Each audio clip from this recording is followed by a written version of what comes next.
Shalom bagi kita semua, Tuhan. Shalom. Kita akan memuji Tuhan, kita akan menyembah Tuhan. Kita sama-sama bangkit berdiri dan kita berdoa.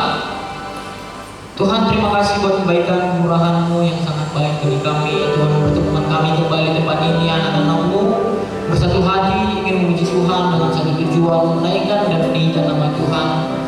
Dan biarlah ibadah kami Tuhan berjalan dengan baik. Kami serahkan semuanya ke dalam tangan-Mu, Tuhan, yang membungkus ibadah kami ini sehingga berkenan bagi-Mu Tuhan. Berkati setiap kami Tuhan, berkati juga anak-anak-Mu yang sedang dalam perjalanan. Kiranya Tuhan yang menolong anak-anak Tuhan tiba di tempat ini Tuhan. Kiranya Engkau sampaikan anak-anak-Mu di tempat ini dengan selamat dan dengan sukacita ya Tuhan. Dan biarlah kami memuji Tuhan di tempat ini dengan penuh sukacita, dan dalam nama Yesus kami bersukacita. Haleluya, amin. Saya sapa anak Tuhan di tempat ini yang angkat tangannya. Shalom teman-teman semuanya. Kita akan angkat pujian kita sebab Tuhan baik. Oleh sebab itu mari kita katakan sebab Tuhan baik.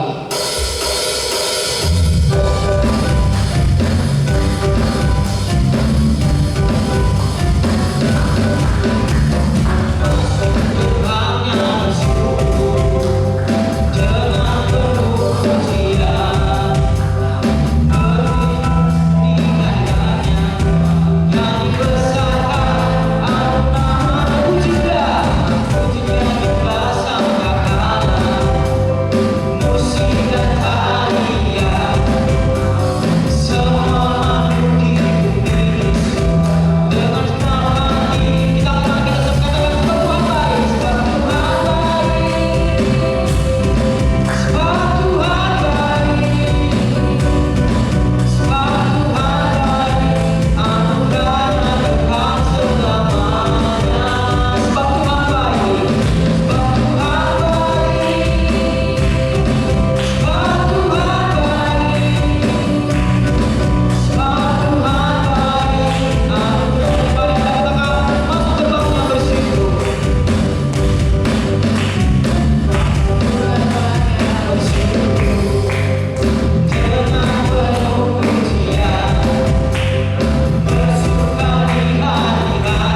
kita ya Tuhan masuk ke dalam hadirat Tuhan, karena kasih setia Tuhan yang kami rasakan sungguh ajaib, sungguh besar bagi kehidupan kami Tuhan.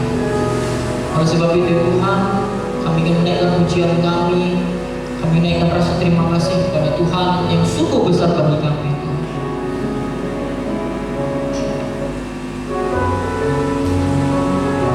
Mari kita katakan, kasih setiamu yang kurasakan.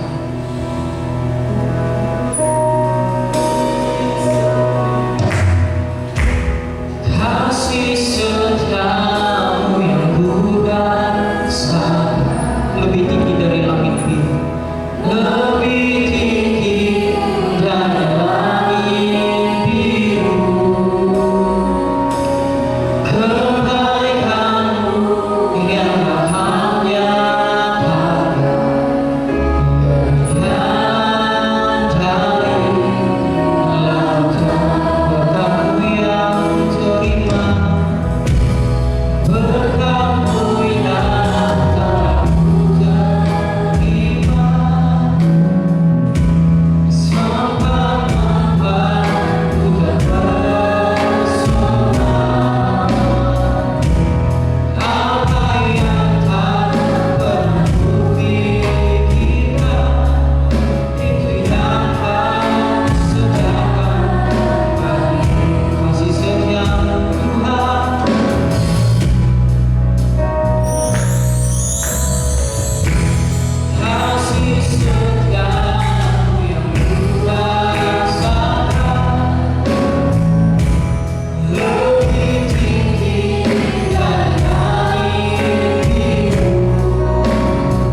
yang tidak kami mengerti di masa muda ini, tapi kami punya Roh Kudus dalam hidup kami.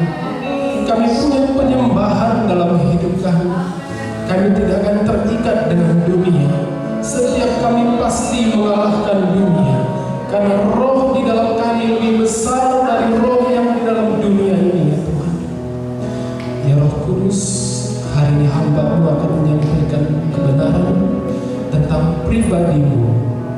Segala sesuatu yang telah hamba-Mu persiapkan, Engkau yang menolong hamba-Mu ini, ya Tuhan, sehingga setiap kami bisa menerima pribadi-Mu, karena Engkau penolong dalam hidup kami, Engkau penghibur dalam hidup kami, Engkau kebenaran yang kuat dalam hidup kami.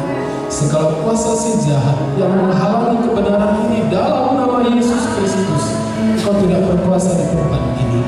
Kami duduk dalam hadirat Tuhan, di dalam nama Tuhan Yesus kami siap mendengar firman.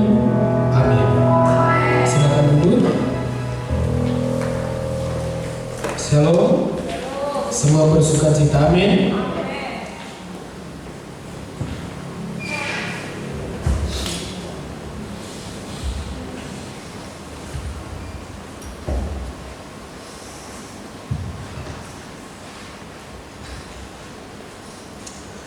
Setiap orang yang percaya kepada Yesus Kristus dan menerima Dia sebagai Tuhan dan Juru Selamat, dan yang telah dimeteraikan oleh Roh Kudus, dia pasti punya karunia untuk dieksploitasi, untuk diberikan bagi pekerjaan Tuhan yang besar.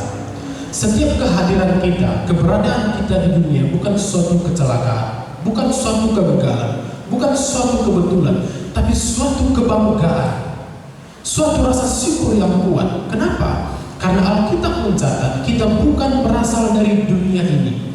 Sekalipun kita ada di dunia, sekalipun kita beraktivitas di dunia ini, tapi Alkitab membawa mindset kita, membawa cara berpikir kita bukan berasal dari dunia ini. Kita berasal dari Allah. Amin. Semua kita yang hadir berasal dari Allah, bukan berasal dari dunia. Karena itu tidak ada sebenarnya hidup orang percaya itu hidup yang berhari-hari hidupnya itu mengeluh, berhari-hari mengutuk dirinya. Sekalipun mungkin dunia dan sebagai macam podcast atau semacam teori-teori di luar sana mengatakan kita tidak punya masa depan, sekelilingmu mengatakan orang tuamu tidak mungkin sembuh, pelayananmu tidak mungkin diurapi oleh Tuhan, tapi kita bukan berasal dari dunia. Hikmat-hikmat dunia kebodohan bagi Allah, hikmat dunia pertentangan di dalam iman kita. Karena itu setiap orang yang punya Roh Kudus dalam hidupnya akan mampu mendeteksi mana yang benar, mana yang salah. Saya sudah mengatakan bahwa hidup ini adalah suatu kebanggaan karena kita berasal dari Allah. Identitas kita ialah kerajaan surga, bukan hanya di dunia. Saya memang orang kaya, berasal dari orang kaya, tapi saya ini anak Tuhan Yesus. Saya ini punya Roh Kudus, yang artinya apa? Saya punya karunia, saya punya kuasa. Amin. Saudara-saudara, ketika saya mengatakan hidup ini adalah kebanggaan, di sampingnya ada sebuah tantangan. Kenapa? Sekali lagi kita bukan dari dunia ini. Dunia akan menawarkan segala macam tawaran yang indah bagi saudara, tapi itu bukan kehendak Tuhan. Karena itu saudara, kalau kita mengerti, kalau kita mendengar apa yang saya sampaikan, bahwa kita sudah percaya kepada Yesus Kristus, dimeteraikan oleh Roh Kudus, tahu karunia-karunia Roh, tahu kuasa Roh Kudus, apa artinya? Apa untungnya? Apa tujuannya bagi kita orang percaya? Mari kita lihat 1 Yohanes 4 ayat yang keempat. 1 Yohanes 4 ayat yang keempat. Kita lihat, saya baca bagi teman sekalian. Kamu berasal dari Allah, anak-anakku, dan kamu telah mengalahkan nabi-nabi palsu itu, sebab roh yang ada di dalam kamu lebih besar daripada roh yang ada di dalam dunia ini. Sama-sama katakan, saya berasal dari Allah. Setiap orang yang sudah percaya kepada Yesus Kristus dan yang sudah menerima Roh Kudus, dia berasal dari Allah. Dan ketika Alkitab mengatakan kamu berasal dari Allah, ini bukan hanya sekedar pemberitahuan identitasmu, tetapi ini sebagai suatu tantangan. Karena Alkitab mencatat di ayat 1 pasal yang keempat, saudara-saudaraku yang kekasih, hai orang-orang yang berasal dari Allah, hai orang-orang yang percaya, janganlah percaya akan setiap roh, tetapi ujilah roh-roh itu, apakah mereka berasal dari Allah, sebab banyak nabi-nabi palsu yang telah muncul dan pergi ke seluruh dunia. Ini bukan ajaran saya, bukan ajaran gereja Betani, tapi ini Roh Kudus yang mengilhamkan kepada gereja melalui Yohanes yang mengatakan, jangan percaya kepada setiap roh, tetapi engkau harus menguji roh itu. Apakah roh itu berasal dari Allah atau dari dunia? Engkau harus menguji nabi-nabi itu, apakah dia berasal dari Tuhan atau berasal dari dunia. Saudara-saudara yang kekasih, janganlah percaya akan setiap roh, karena mereka telah muncul, bukan akan datang, telah muncul dan sudah melakukan penipuan-penipuan. Pekerjaan roh jahat yang memakai nabi-nabi palsu bukan hanya mendoktrinisasi penyesatan-penyesatan tentang asas-asas pokok kekristenan, tetapi mengubah cara pikir manusia, mengubah hati manusia untuk pribadi yang jahat. Secara teologis, nabi-nabi palsu akan mengajar saudara untuk tidak mempercayai Yesus itu adalah Tuhan, untuk tidak mempercayai Dia Allah yang datang sebagai manusia. Itulah nabi palsu katanya di ayat 2. Karena itu, setiap orang yang menghargai imannya, setiap orang yang mencintai Tuhan, setiap orang yang mencintai nasib kekalnya, dia pasti mau belajar firman Tuhan, belajar teologi. Karena itu kalau saudara mendengar di luar sana, apa sih nggak penting teologi? Itu kan bagi orang-orang yang sekolah. Sebenarnya kalau dia mengatakan nggak penting teologi, nggak penting itu hal-hal yang mengurai tentang firman Tuhan, itu hanya bagian orang-orang teologi. Dia sedang tidak mengerti apa yang sedang dia ucapkan. Setiap kita harus mengerti. Kalau Anda tidak mengerti asas pokok kekristenan, bagaimana Anda bisa menganggap itu palsu? Di sini ada uang 50.000 rupiah. Anda lihat uang 50.000 rupiah. Di sini juga ada uang 50.000 rupiah. Anda lihat uang 50.000 rupiah di sini. Kenapa Anda mengatakan tidak? Karena Anda tahu yang asli, betul? Tetapi kepalsuan di dalam Alkitab tidak seberbeda ini. Kalau 50.000 dan 50.000, Anda langsung tahu cara membedakannya. Tetapi kepalsuan itu sangat mirip seperti uang 50.000 yang saya pegang di sebelah kiri juga, yang palsunya mirip dengan 10.000. Hanya orang-orang yang biasa melihat uang 50.000, yang biasa memegang uang 50.000, yang biasa melihat warna, yang biasa melihat letak posisi nomor, yang biasa melihat letak garis, yang tahu itu palsu atau tidak. Jadi kalau saudara tidak mengerti kebenaran firman Tuhan, bagaimana saudara bisa melihat ajaran-ajaran nabi palsu? Kita harus mencintai firman Tuhan. Amin. Kami berasal dari Allah. Tanamkan dalam diri saudara, saya ini berasal dari Allah. Itu yang pertama. Pekerjaan nabi palsu akan menyeret saudara untuk tidak mempercayai firman Tuhan. Dia memang berkhotbah tentang Yesus Kristus, berkhotbah tentang Alkitab, berkhotbah tentang Allah Tritunggal, tapi di dalamnya mengandung ruang kecil yang itu cukup menyesatkan pikiran saudara. Kamu berasal dari dunia. Ayat yang kelima, mereka berasal dari dunia yang akan tidak menerima hidup saudara. Karena Yesus pun ditolak. Yesus mengatakan apa? Engkau tidak menerima diriku karena aku berasal dari atas, tetapi kamu berasal dari bawah. Ketika Yesus masuk di dalam diri kita, ketika kita percaya kepada Yesus, diri kita sudah diubahkan menjadi lahir baru, sehingga identitas kita itu menjadi warga kerajaan surga yang adalah dari atas, bukan lagi dari bawah. Tantangan hidup kita ialah dunia. Ketika Roh Kudus dalam hidup kita, kita mampu mendeteksi ajaran nabi-nabi palsu. Ketika Roh Kudus ada dalam diri kita, kita mampu menjaga diri dari keadaan dunia yang jahat. Karena itu mengatakan kamu telah mengalahkan dunia, ayat 4. Tetapi Roh Kudus juga tidak berbicara tentang pekerjaan-pekerjaan aspek eksternal keluar, tetapi juga di dalam internal, di dalam dirimu. Ketika orang mungkin mengatakan kita tidak punya masa depan, kita tidak mungkin memiliki pasangan hidup yang baik, kita tidak mungkin pelayanannya diberkati oleh Tuhan, keluargamu akan semakin berantakan, orang tuamu tidak mungkin sembuh, ayah ibumu tidak mungkin berbaikan, adik-adikmu tidak akan berhenti dari rokok, keluargamu tidak akan mungkin berhenti dari narkoba dan pertentangan, pendendaman, itu semua dunia. Tetapi kalau engkau punya Roh Kudus, engkau bisa menaklukkan semua itu. Waktu itu sekitar 4 tahun yang lalu, ketika Rumah Sakit Evarina memberikan vonis bapak saya harus segera dirujuk ke Adam Malik untuk segera juga dipasang ring cincin dalam jantungnya. Jauh sebelum hari itu penyakit itu sudah ada dan saya berkali-kali berdoa. Tetapi di hari itu betul-betul menggetarkan karena memang kelihatannya tidak ada lagi kesempatan untuk sembuh, tidak ada lagi waktu untuk sembuh, tidak ada lagi jawaban. Mereka sudah angkat tangan dan langsung segera harus dikirim dan sampai di Medan harus segera dilaksanakan hal-hal yang berkaitan dengan jantungnya. Saya waktu itu tidak tahu berbuat apa, kaki saya juga lemah sekali, gemetar sekali. Saya hanya tahu pada waktu itu berdoa dan bersujud di hadapan Tuhan.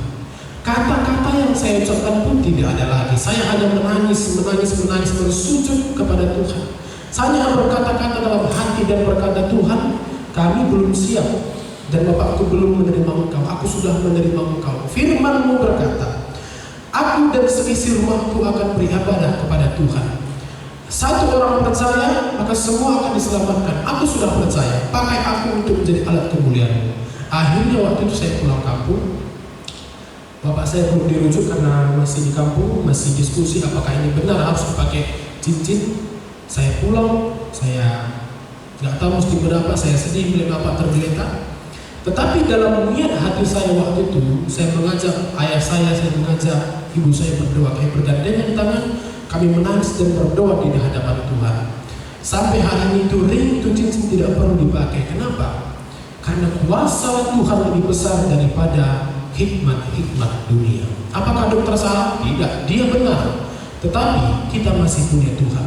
Mujizat itu masih ada. Siapa yang menggerakkan saya berdoa? Roh di dalam saya. Siapa yang menggerakkan saya untuk pulang kampung untuk menyatakan kebenaran? Roh di dalam diri saya lebih kuat daripada roh-roh yang ada dalam dunia ini. Anda harus terima Roh Kudus dalam hidup saudara. Mungkin Anda berkata, saya sudah ke gereja.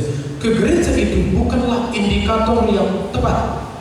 Seseorang bisa dikatakan sudah menerima Roh Kudus. Nanti kita akan lihat kesaksian-kesaksian di dalam Kisah Para Rasul. Dia sudah ikut kebaktian-kebaktian. Dia bukan orang jahat. Dia ikut dengan orang-orang yang menginjil. Tetapi Alkitab mencatat Roh Kudus belum turun atas mereka. Saudara-saudara, ketika Roh Kudus turun dicurahkan oleh Bapa di sorga, secara garis besar ada 4 yang dia kerjakan. Pertama, Roh Kudus itu turun untuk melahirkan gereja. Itulah kita. Gereja itu bukan gedungnya, adalah kita. Ketika Roh Kudus dicurahkan pada Kisah Rasul pasal 2 kepada 120 orang, itu bukan turun ke gedungnya. Maka Alkitab mencatat maka kuduslah gedung itu, tidak. Tapi Roh Kudus itu menghinggapi 120 orang. Mengerti? Ketika Roh Kudus turun, dia melahirkan gereja. Yang kedua, Roh Kudus turun untuk menguduskan manusia, menguduskan orang percaya. Di dalamnya termasuk menginsafkan dunia. Yang ketiga, Roh Kudus turun sebagai kekuatan awal untuk penginjilan. Yang terakhir, yang keempat, Roh Kudus turun sebagai kuasa untuk memberikan kuasa untuk bersaksi. Roh Kudus turun untuk melahirkan gereja. Roh Kudus turun untuk memberikan Roh Kudus untuk melahirkan gereja, menguduskan kita, juga memberikan kuasa untuk bersaksi, juga memberikan kemampuan untuk menguduskan hidup kita dari segala dosa. Saudara-saudara lihat, Roh Kudus itu sama seperti Yesus yang hanya turun satu kali untuk selama-lamanya. Dia tidak turun naik, tidak. Dia sudah tercurah pada waktu hari Pentakosta dan dia sudah ada di dunia ini, tapi mungkin belum turun kepada setiap manusia masing-masing. saudara membaca Kisah Para Rasul, Alkitab mencatat ada 4 kali Roh Kudus turun. Ini penting saudara harus dengar. Ada 4 kali Roh Kudus turun. Pertama di Kisah Rasul pasal 2. Kedua dicatat lagi Roh Kudus turun di pasal 8. Ketiga dicatat lagi Roh Kudus turun pasal 10. Keempat dicatat lagi Roh Kudus turun pasal 19. Padahal Roh Kudus dicurahkan hanya sekali. Apakah dia turun 4 kali? Tidak. Kali pertama Roh Kudus turun itu untuk 120 orang di Yerusalem, betul? Tetapi di pasal 8 ketika kita mencatat turunlah Roh Kudus kepada orang Samaria yang dipimpin oleh Filipus, seorang Filipus yang bukan dari Rasul Yesus Kristus, seorang Filipus yang sudah mendengar firman dan dia suka mengajar tentang Kristus, dia suka memberitakan iman tentang Kristus. Orang-orang sudah mendengar firman. Tapi Alkitab mencatat Roh Kudus belum turun kepada mereka. Sehingga perlu Petrus dan Yohanes diutus ke pasal 8 untuk berdoa, menumpangkan tangan, maka Roh Kudus turun. Lanjut ke pasal 10. Maka Petrus berdoa dan berkhotbah di orang-orang di rumah Kornelius, maka turunlah Roh Kudus. Dan pasal 19 orang-orang yang digembalakan oleh Paulus. Maka Paulus mengatakan, kamu belum terima Roh Kudus. Apakah mereka sudah menerima Yesus sebagai Tuhan? Sudah. Apakah mereka sudah ikut-ikut kebaktian? Sudah. Tapi mereka belum menerima Roh Kudus dalam dirinya. Kenapa? Kita urut dari awal. Kali pertama Roh Kudus turun di pasal 2 untuk 120 orang. Di pasal 8 kenapa Petrus dan Yohanes perlu pergi untuk berkhotbah? Kenapa mereka di pasal 8 belum menerima Roh Kudus? Padahal mereka sudah tahu tentang Yesus Kristus. Mereka sudah orang beriman. Ternyata orang sudah menerima Yesus, tapi belum tentu diterima. Belum tentu dia menerima Roh Kudus di pasal 8. Kenapa? Karena di pasal 8 Filipus yang mengajar iman mereka bukan Filipus Rasul. Filipus itu belum mengerti tentang doktrin Roh Kudus. Di pasal 8 orang-orang tidak mengerti tentang Roh Kudus. Mereka tahu tentang Yesus Kristus. Mereka tahu pengorbanan Yesus Kristus. Tapi Roh Kudus belum turun atas hidup mereka. Kenapa? Karena kurang diajarkan Roh Kudus. Sehingga Petrus dan Yohanes pergi ke situ berkhotbah. Inilah Roh Kudus, ini karunia-Nya, ini kuasanya. Kalau kau sudah menerima Yesus, engkau juga harus menerima Roh Kudus. Ketika Petrus dan Yohanes berkhotbah dan dia berdoa, maka turunlah Roh Kudus atas mereka kepada orang-orang Samaria. Di pasal 10 kepada orang-orang kafir. Itulah sejarah pertama kali Roh Kudus turun atas orang kafir, yaitu di pasal 10. Orang-orang di Yudea, Greka, di rumah Kornelius. Roh Kudus turun atas mereka setelah Petrus berkhotbah tentang Roh Kudus. Di pasal 10 mereka sudah tahu tentang Yesus, tahu tentang sejarah Yesus, tahu pengorbanan Yesus, tapi tidak menerima Roh Kudus karena nggak tahu apa itu Roh Kudus. Di pasal 19 juga begitu. Muridnya Paulus yaitu Apolos atau kawan sekerja Paulus, Apolos sudah mengurai firman Tuhan dengan hebat dan luar biasa. Apolos itu bukan orang sembarangan. Dia seorang apologet yang fasih berbicara dan tahu asas-asas pokok tentang Yesus Kristus, tahu perjanjian lama. Tapi Roh Kudus tidak turun atas mereka. Kenapa? Sama semua kasusnya. Mereka semua tidak tahu tentang Roh Kudus. Coba lihat Kisah Rasul 19 ayat 3. Kisah Rasul 19 ayat 3. Kisah Rasul. Lalu kata Paulus kepada mereka, kalau begitu dengan apakah kamu dibaptis? Jawab mereka, dengan baptisan Yohanes. Terus ayat yang keempat.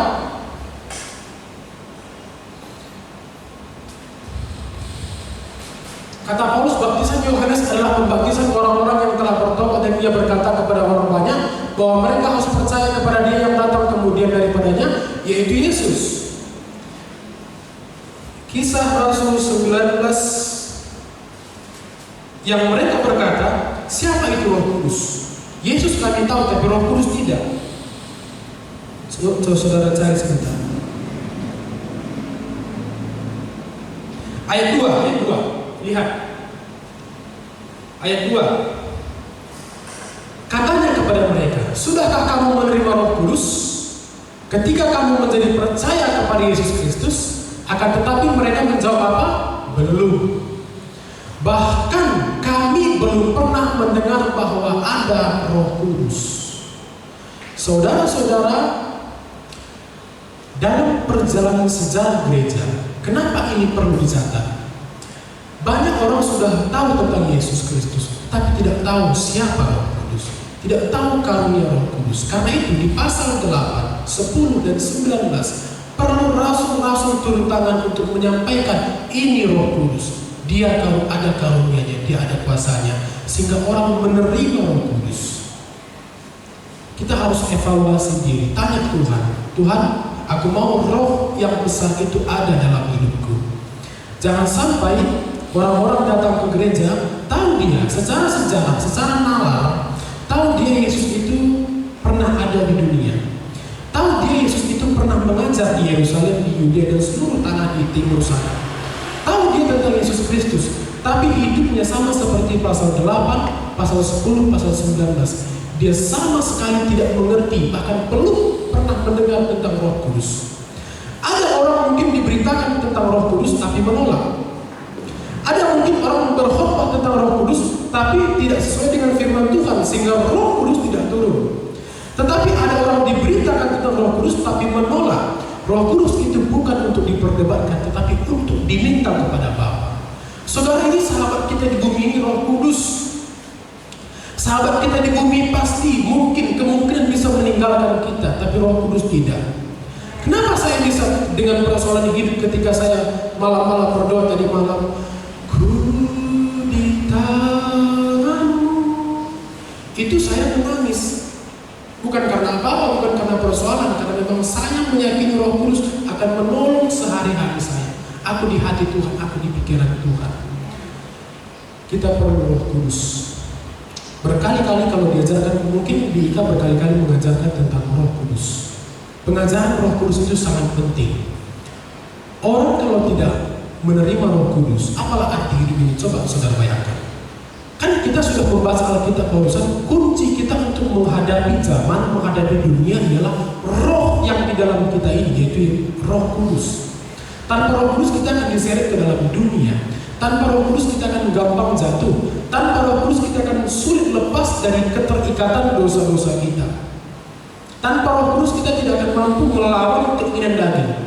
Saya buka warung di Tembung sana, jauh dari teman-teman di tempat ini, jauh dari jangkauan Pak Gembala, jauh dari jangkauan orang tua saya, jauh dari jangkauan orang-orang yang saya kenal di sini. Dan saya tinggal sendiri. Bisakah saya melakukan perbuatan dosa yang najis di hadapan Allah? Sangat bisa. Peluang itu sangat terbuka. Tapi ketakutan saya terhadap Tuhan jauh lebih besar. Saudara-saudara, kalau punya kesempatan untuk mencuri dan peluang itu tidak ada, Anda belum teruji.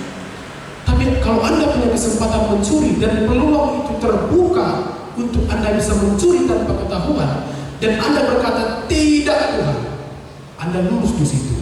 Dan kemampuan itu bisa kalau Roh Kudus ada di dalam diri kita. Ketika Roh Kudus turun di pasal 2 itu di Yerusalem, dan Roh Kudus turun kepada mereka di Samaria, Roh Kudus turun di pasal 10 di Yudea atau Gerika kepada orang-orang kafir, Roh Kudus turun di Efesus pasal 19, yaitu orang-orang di luar Yahudi.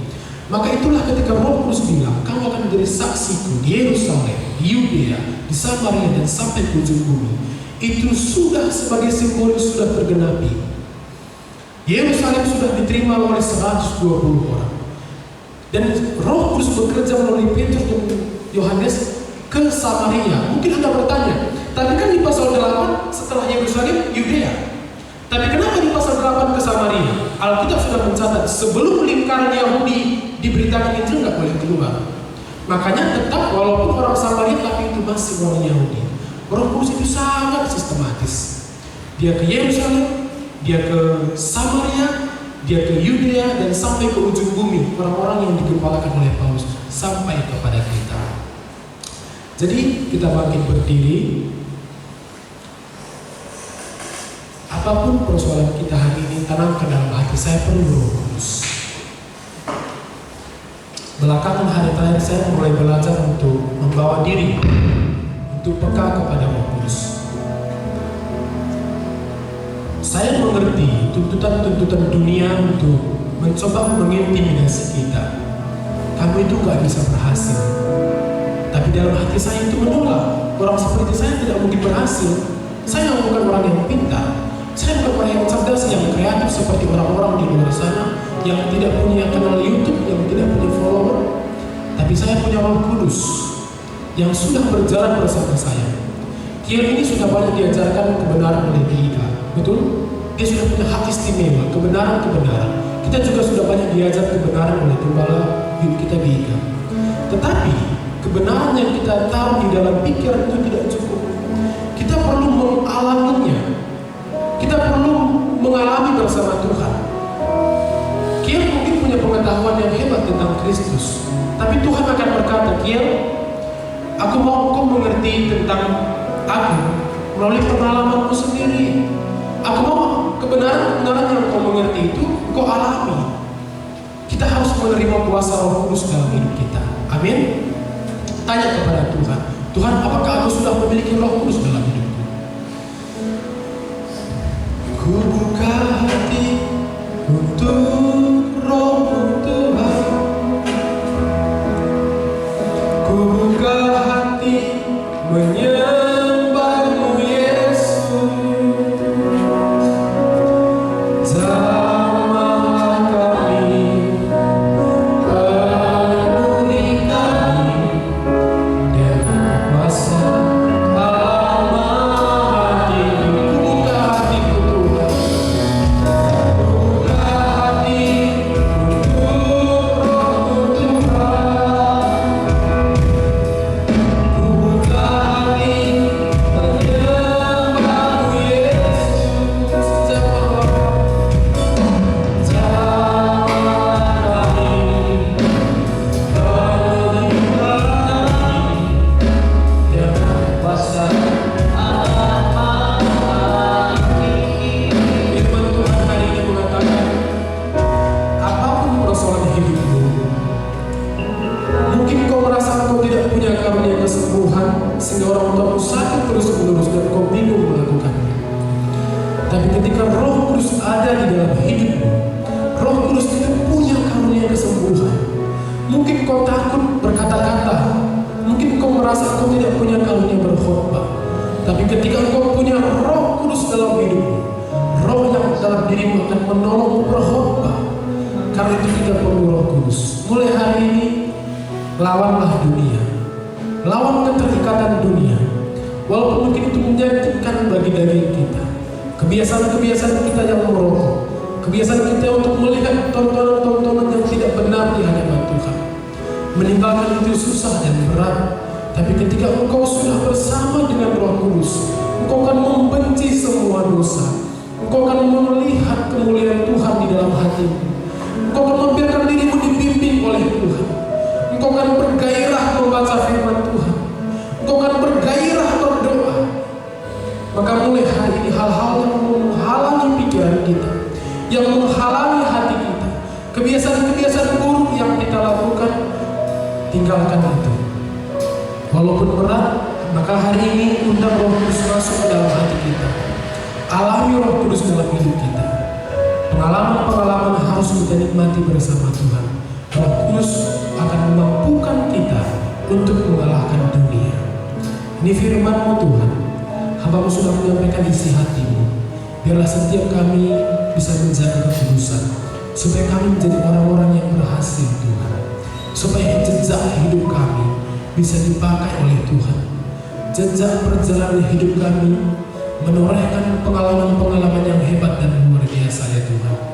Mungkin di antara kami ada yang terikat merokok, terikat tontonan-tontonan yang tidak benar, terikat dendam, terikat pikiran-pikiran yang negatif, terikat hal-hal yang melawan orang tua, terikat semua keinginan dunia. Hari ini di dalam nama Yesus Kristus, oleh Roh Kudus kami terima kuasa. Haleluya. Amin.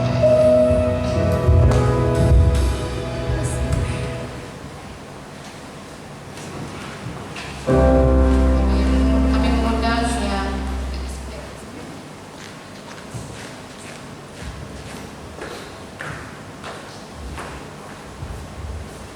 Cek, silakan duduk semua. Nah, ini kita kasih Tuhan.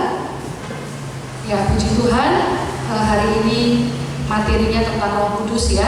Saya percaya bahwa Tuhan itu bukan kebetulan untuk menyampaikan sesuatu kepada anak-anak Tuhan. Mungkin lewat orang-orang yang masih muda, termasuk Sandi juga. Saya mau bagikan satu video. Video ini terjadi waktu kami Alpha Weekend khusus teens atau remaja. Sebetulnya ada 2 video yang udah ke-delete. Itu ada di handphone saya. Tadi saya cari-cari, tapi kok nggak kelihatan gitu ya. Jadi puji Tuhan, ketika kami Alpha Weekend beberapa minggu yang lalu, fokusnya kami memang berdoa untuk supaya anak-anak remaja di tempat ini dipenuhi Roh Kudus. Ya, untuk menerima Roh Kudus itu nggak susah. Roh Kudus itu bukan pribadi yang sulit untuk ditemui, bukan pribadi yang eksklusif, bukan pribadi yang pilih-pilih. Oh harus pendeta, oh harus kudus dulu, oh harus suci dulu sepenuhnya, oh harus bisa melayani dulu. Tidak, justru Roh Kudus mau masuk dalam hidup kita supaya kita dibersihkan, supaya kita dimampukan untuk semakin serupa dengan gambaran Tuhan. Amin. Nah, waktu itu kami bersama-sama berdoa. Ada beberapa orang, ada Kiel, ada Junita, ada Olive, ada Kenia, ada Ica. Mereka masih anak sekolah minggu pada dasarnya. Tapi saya tantang mereka untuk mereka mulai meminta Roh Kudus. Dan mereka hanya simple, mereka hanya berdoa, Tuhan ini Junita, Roh Kudus ini Junita, masuklah dalam hidupku, penuhilah aku. Dan hari itu mereka dilawat Tuhan. Mereka ada yang mengalami manifestasi kuasa Roh Kudus, ada yang tubuhnya bergetar sampai tidak bisa diam. Jadi ini bukan direkayasa, bukan dibuat-buat. Awalnya saya udah bilang, kalau nanti sesuatu manifestasi terjadi, jangan takut. Nah, si Kiel pada waktu itu dia nggak tahu menau, dia hanya main keyboard. Lalu kami mulai menyembah, saya tuntun dia untuk meminta Roh Kudus, dia mulai berdoa dan tiba-tiba kejadian seperti yang terjadi di Kisah Para Rasul. Kalau di Kisah Para Rasul kan seperti nyala-nyala api, lidah api. Saat itu Kiel itu seperti mengalami kesetrum. Dia nggak tahu tuh dari ujung kepala sampai ujung kakinya itu bergetar dan nggak bisa berhenti. Dari lidahnya mulai keluar kata-kata yang baru yang tidak bisa direkayasa. Kemudian mulai mengalir kepada Junita, mengalir kepada Christian, mengalir kepada Ica, mengalir kepada Olivia. Mereka mulai berkata-kata dalam bahasa yang baru, tidak direkayasa, mengalir, dan air mata tercurah dari mata mereka, ada sukacita meluap-luap. Dan ini salah satu video yang bisa saya momenkan pada waktu itu. Coba ditampilkan, Kak. Ada suaranya?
Ya, hanya singkat. Jadi mereka semua dilawat Tuhan, tidak sempat terekam semuanya. Kiel nanti boleh ditanya kesaksiannya. Dari ujung kepala itu merasakan getaran-getaran yang luar biasa. Dan itulah Roh Kudus. Roh Kudus juga terbuka untuk Ray, terbuka untuk Keriano, terbuka untuk Evan, terbuka untuk setiap engkau yang hadir di sini. Karena Roh Kudus memang mau berdiam dalam dirimu, bukan hanya berdiam, tapi mau ambil alih hidupmu, mau penuhi engkau dengan kuasa yang Maha Tinggi. Amin. Haleluya. Hari ini kita mau ice breaker karena mungkin nggak sempat minggu depan aja yang Olive. Nah, saya serahkan kepada WL untuk memimpin